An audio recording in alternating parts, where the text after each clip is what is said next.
チャレンジしようとしている祖父を多分見てる。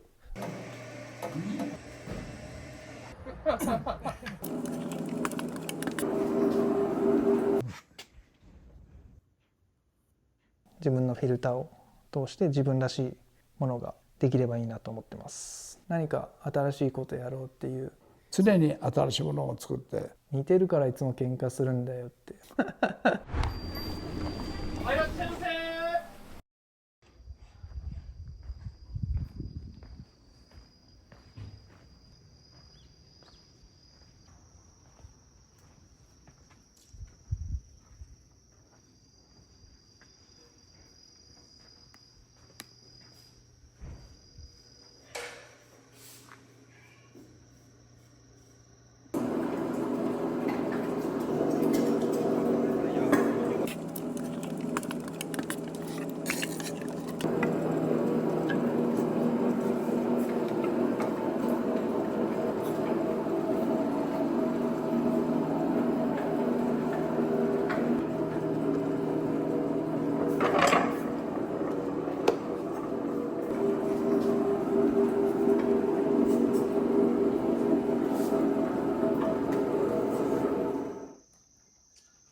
後をちゃんとついてくれるなという安心しきった時に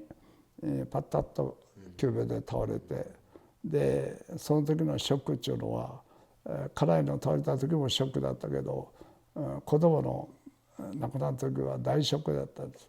でどうしようかって思った時に孫が「おじちゃん僕は後を継ぐから」って言うから、じゃあ孫に託して孫の成長するのを待って強制的にどういうものを作れと言ったこともない。ただ技術的なアイデアはするけど別のことは一切タッチしないで自由に任せてるんです。でやってみて結果が良かったら自分で反省するでしょうし、そういう生き方をしてます。なんか似てるから、僕と祖父がですね、いまだにこうチャレンジ精神というか、何か新しいことやろうっていうそういうマインドがあることですかね。頑固固くなな、似てるからいつも喧嘩するんだよって妹と母に言われます。お手本があるからですね。ありがたい環境です。今日はこのとっくりとぐいのみを作ります。これはお酒を入れる入れ物なんですけど、お花入れてもいいですし、使い方はご自由に。次は土を持ってきて、まず少しこねてからろくろの上に置きます。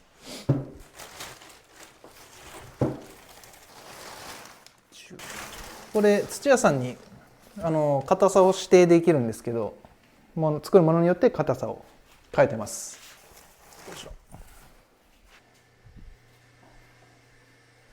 これは土を切る糸です。ちょっとワイヤーですかね。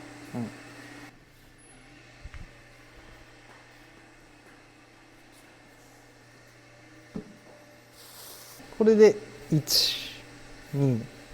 3カウントの取り方で200回ずつやっていきます。200回こねるのに10分以上は、かかります。土こねは土の中の空気を抜くためにやります。空気が入っていると割れの原因になるので入念に。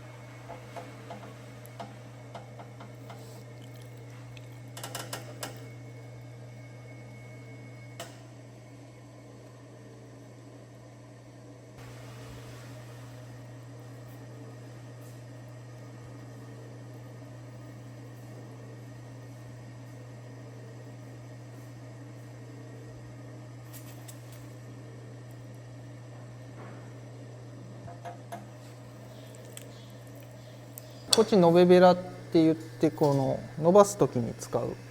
挟み込んでこうぐーっとこれと一緒に伸ばしていきます。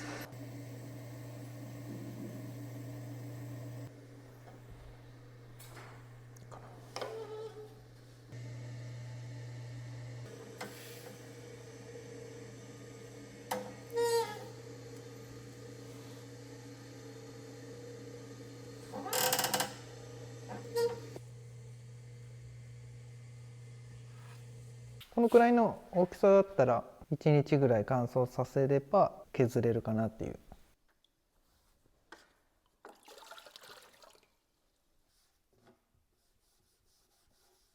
あ、お昼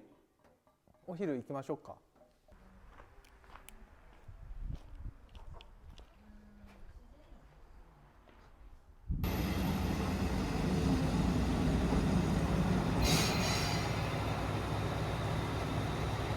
抜けのだけあ、ありがとうございます。いい器があるんですよ。ありがとうございます。私のお皿で出していただきました。召し上がってください。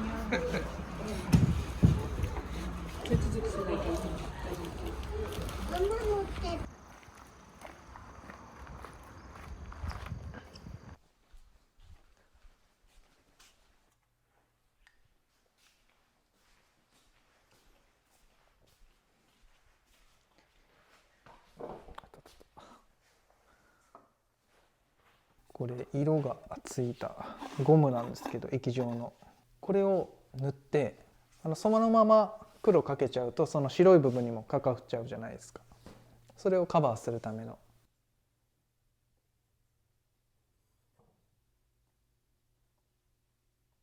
次に黒の釉薬をガバッとかけていきます。ドロドロの状態なんでこれをきれいに。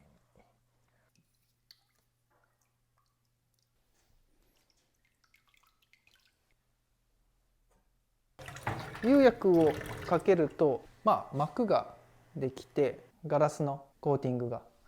できます。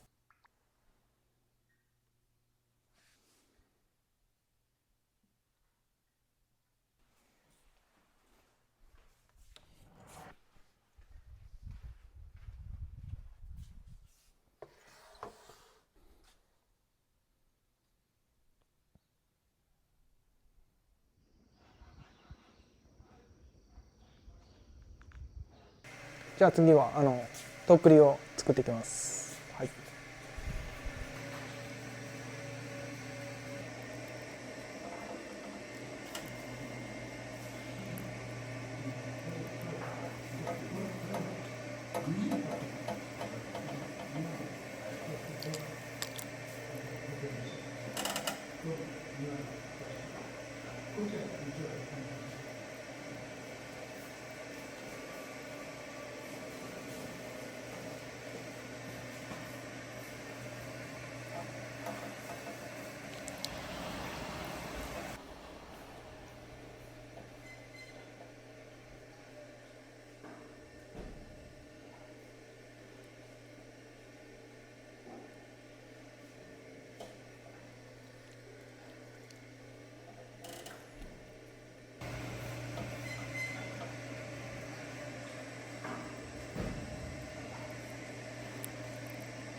これはこう横の部分を貼ったりこう伸ばしていくときに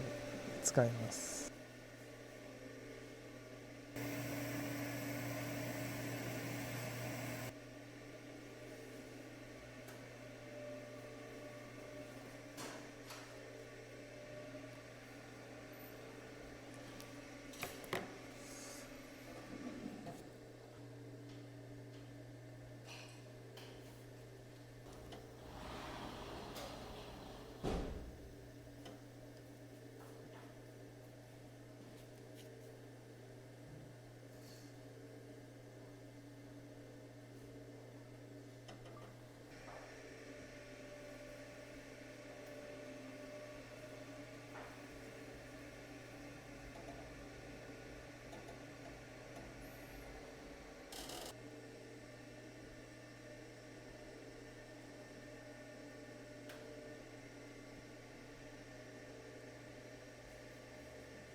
ちょっと溜まったところを削ります。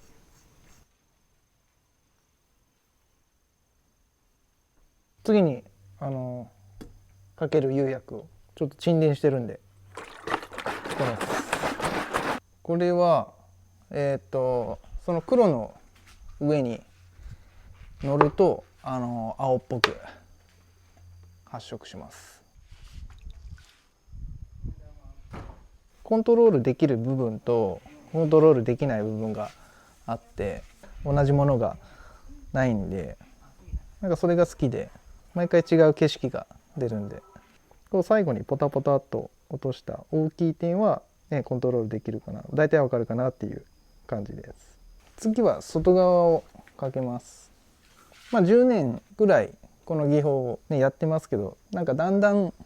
こう自分が気に入る景色というか、いいなと思える景色が出せるようになってきたかなって感じです。新しいものを作る時ってなんかとらわれないようにするのが大事かなと思って、有田焼だったり井上卍窯だったり、そういうねバックグラウンドがあるんで、なるべくこう取っ払ってこうピュアな自分のワクワクするそういう思いだとかを優先して作るようにしてます。変えていけないことがあるので、それはブレずにというか変えずに引き継いで、こう先人たちの思いだったり、そういう技術とか技法とか素材だったりとか取り組む姿勢だったり、僕にしか作れないもの、自分のフィルターを通して自分らしいものができればいいなと思ってます。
並べたら若干やっぱ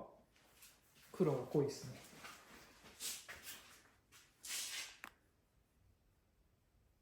こういうかかってないところがあるんで、そこを塗っていきます。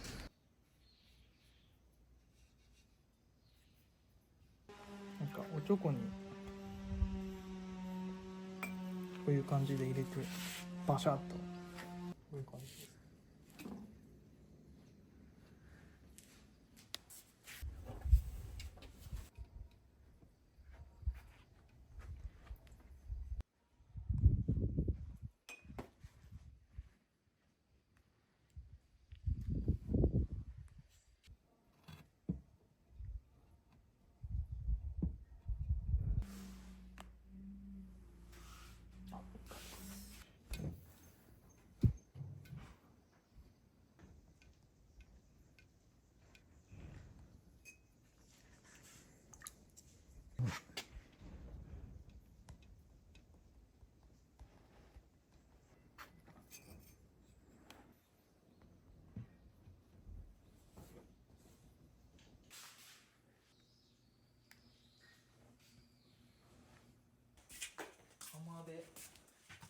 これは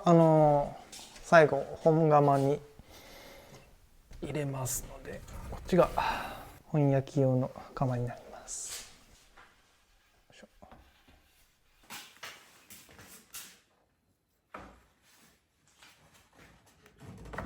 この後少し乾燥させてでその後釜積みをして、本焼きに移ります。で、だいたい24時間かけて、1300度ぐらいまで揚げます。3、4日経ってから釜出しになります。はい、グレーの部分が黒になって白い部分がこういう青っぽくで、濃いところはちょっと紫に発色する感じです。で大きさもまた1割ぐらい収縮します。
これ作品名は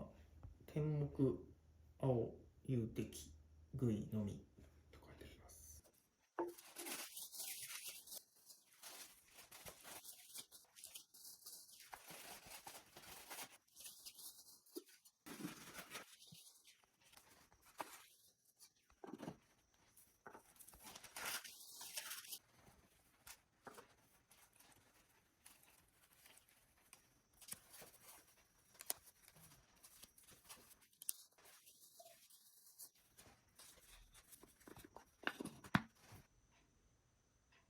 技術があっても想像するセンスがないとダメ、いくらセンスがあっても技術がないとダメで、それを両方、自分で、凝り締め努力して、白磁の世界を生み出したんですね。仕事をやればやるほどアイデアっていうのはいくらでも出てくるんです。僕は旅が好きなんです、旅行で。旅先で、パッとヒントを受けたものを自分の作品に表現するんです。例えば、そこに渦紋ってこう斜めになったものがあるでしょう、一番右で。あれも4、5年前、岡山から四国に渡る時に鳴門の船で渡って鳴門の渦を見てからこれだと言ってヒントをして、その渦を焼き物に表現したり、そしたらまずそれが新しいものが生まれる。旅をして同じ道のりをしないで、片をこちらへ行ったら帰りは遠回りして、いろいろな地方の文化を取り入れながら頭に控えて、それがすごく作品の形にはならないけど、そういうとこから自分の形が現れてくるんですね。常にそういう心がけとそういう気持ちを持ってるんです。私は何でも努力して、戦中は海軍のパイロットの養成でもう訓練を受けて巣立ちようっていう時に終戦になったからよかった。もう突っ込んでるかもわからない。初めからそういうために試験受けたんじゃないけど、将来は名パイロットとして海軍の偉い人になろうという目標を持って志願したんです。15歳で育成は全国8000名の中から79名が合格。そのくらい難しい。まだ20歳も満たない若い青年たちがただ私利私欲を捨てて、母国の不問も捨てて、小意識彼女も捨てて、思いを捨てて、ただ国のために突っ込んでいった、そういう人たちのおかげで今日の平和があるんだっていう。で終戦後はいくら働いても飯は食えないああいう困難な時代に無給でひたすらに修行したんです。給料いただかなかったら自分のいい勉強できるから、それを7、8年続けて自分の道を開いて、でひたすらに努力を重ねてきたんです。修行時代終戦後、これは元憲兵の総長、偉い人です。これはアメリカのペンシル大学に行った時、今から55年前、これが教授で、こう奥さんで、これが知事。大学から要請が来たんです。美術学部から日本の伝統工芸について教えに来てくれって。で半年間来てくれって。人間国宝の認定書。伝統っていうのは新しい感覚を常に持たなくてはいけない。で技は昔の技、伝統的な技を正しく学んで、それで感覚は現代の平成令和の時代の感覚を作って、それがあと50年のうちに、ああこれが平成の伝統だ、これが令和の伝統だ、その時代に作る人が作り出したものが伝統として残る、そういう残るようなものを作り上げていくのが我々の世界なんですね。